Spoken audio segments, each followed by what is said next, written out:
Good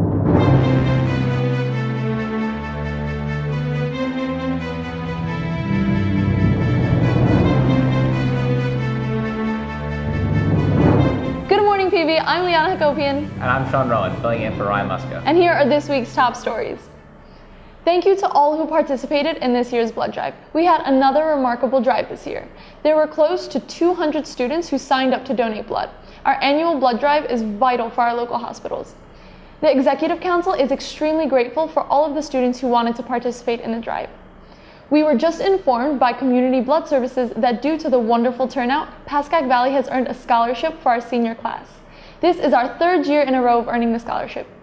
Congratulations to all of you for earning this recognition.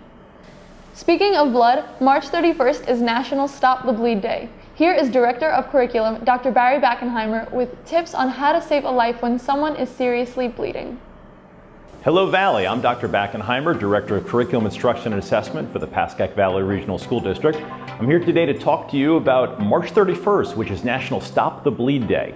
You're saying to yourself, what does this have to do with me? Well, accidents can happen anytime in your life, and I'm here today with Casey and Andre, who are going to help me out to show you what we can do in an emergency. What happens if you have uncontrollable bleeding? Well, we're going to tell you how to hold direct pressure and how to use a tourniquet to hopefully save someone's life. This past December, Mr. Greer invited me into his forensics class to teach his students how to use some bleeding control skills. So Greer couldn't be here live, so now we have virtual Greer, and Casey and Andre are going to show us what to do. So let's picture now, here we are in forensics class, and there's a horrible test tube accident gone wrong, and Greer gets cut on his arm. Well, as we've learned, as Casey will show you, the very first thing you're going to do is hold direct pressure on top of the wound as hard as you can with a cloth, a towel, or even a gloved hand. But say that bleeding can't be stopped, the next thing you're going to do is to get a tourniquet and apply it high and tight up on the arm, as Casey shows you here with this line. This could also be done, if necessary, on a leg. Again, as high as possible up on the leg is where you're trying to place that tourniquet. And this could also be done on either the left side or the right side. Again, the goal is as high and as tight as possible. We're trying to stop blood flow to that arm or that leg. Students, staff around the building may have noticed that at the front of the school, next to the defibrillator, is a bleeding control kit. We purchased these this year to have it readily available in case of an emergency, and these kits are also found inside of each AED cabinet around the building. Right now, Casey and Andre are going to demonstrate how to use some of those supplies inside this kit, specifically the tourniquet. So, in that same test tube accident gone wrong, Andre also now has a bleeding arm. Casey takes out the combat tourniquet to pull on his arm, opens it up. Again, time is going to be important here to stop the bleeding. He's going to open it all the way up. He's going to slide it up Andre's arm, pulling the Velcro as tight as possible and wrapping it around. Once that's in place, he's going to take the plastic windlass and spin it around as tight as possible. The goal is to stop blood circulation in Andre's arm. Once it's been spun enough that the bleeding has stopped, he's then going to tuck it inside the latch here, pull the white piece across, and the bleeding has stopped. It's going to hurt, but the bleeding has stopped and he's saved Andre's life. So now with this brief announcement, hopefully you've learned some basic skills to save someone in the event of some serious bleeding. Again, important things to remember: direct pressure. And if direct pressure isn't stopping the bleeding, you want to place a tourniquet on that limb, that arm or that leg, and make sure you do it tight enough to stop the bleeding. Again, hopefully you never have to use it, but now you know the skills to save someone's life. Thanks. On March 24th, the Pascack Valley Human Rights League attended the March for Our Lives in New York City. This march was organized by the students of Marjorie Stoneman Douglas High School as a call to action to our legislators and lawmakers to make change and end school shootings. Together, students from all across the world were able to voice never again in hopes of never suffering from such a horrible and preventable tragedy. Any plans over spring break? Here's Andre DeBagan and Evan Liu with this week's weather. Thanks guys, I'm back with this week's weather. The rest of the week is going to be mostly cloudy, and it's going to be up to the 50s I think, and kind of too unsure of the weather. Evan, can you help me out please?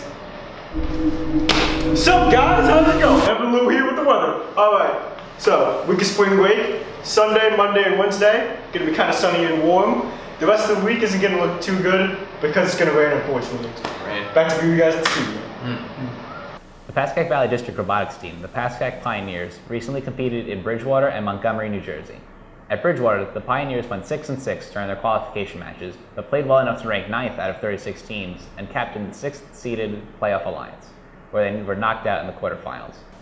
They also took home the Industrial Safety and Excellence in Engineering Awards at the event. In addition, Valley sophomore Hannah Epstein was selected as a Dean's List regional semifinalist. At Montgomery, the Pioneers went 7-5 in their qualification matches, ranking them 7th out of 39 teams. The team led their 4th-seeded alliance to the semifinals and also took home another Industrial Safety Award. The Pioneers have also qualified for the Mid-Atlantic District Championships at Lehigh University. Congrats to all the Pioneers for their incredible achievements. What will you be doing over spring break? Pvtv reporter Casey Lewis went around campus asking students and faculty if they had any exciting plans. Hi, I'm Casey Lewis for Pvtv, and this week we went around to see what Pascack Valley students are doing for spring break. 2 words. College visits. I'm going to Tennessee with my family. Go play some softball. That's just about it, unfortunately. Well, not unfortunately, I probably shouldn't say that, okay. I'm going upstate to visit family for Easter. Actually, for spring break, it's going to be a really nice spring break. It's my wife and my own 15th anniversary. And so thank you. We splurged and we're going to take a trip to Europe. I'm playing Fortnite. For spring break, I have the great privilege of being able to take 30 of my students overseas. This year we're going to Budapest in Greece. I couldn't be more excited to travel with the group of kids I'm traveling with and the colleagues who I'm traveling with. And it should be cultural and historical and add to our global perspective. I'm going on college visits, so I'm going to Tufts, Holy Cross, Rider, Princeton for fun. I can't actually get in there. And then UDEL. Very much looking forward to watching some college basketball. I'm actually taking my son to the NIT final at the Garden on Thursday night and coaching softball. So I'm hoping the weather turns so I can get out on the field and teach my freshman softball team how to play softball properly. On Tuesday, March 27th, Mr. Sherman's advanced video production classes were fortunate enough to be invited to tour ABC Studios in New York City. Here is an exciting look of what we did. This past Tuesday, Mr. Sherman's advanced video production classes took a trip to ABC Studios in Manhattan for a tour of the facility. The students learned and observed the process of broadcasting a professional live TV news show and got to see this process in action. Students got to be in the control room live during the news brief, watching the director work his magic. It was cool seeing the news brief in action and seeing them switch to shots live. It was definitely something interesting to see. Afterwards, they were brought into the newsroom, where employees do research and create their news stories for the day. This is also where ABC films their anchors, weather, and traffic segments. I found it kind of surprising how the broadcast is happening right in the newsroom, right there. We're actually standing maybe 10 feet away from where it was all happening. Students met several on-air personalities, including meteorologist Amy Fries and morning news anchor Ken Rosato, who showed them around the set of Kelly and Ryan.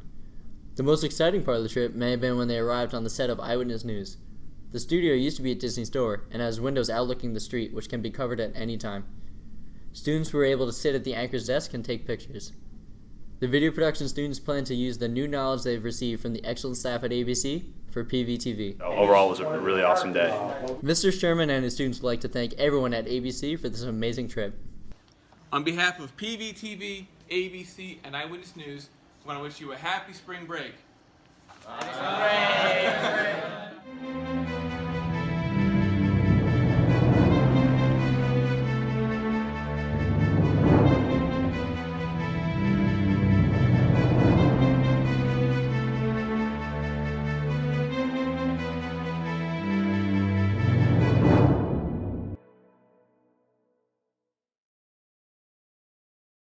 break.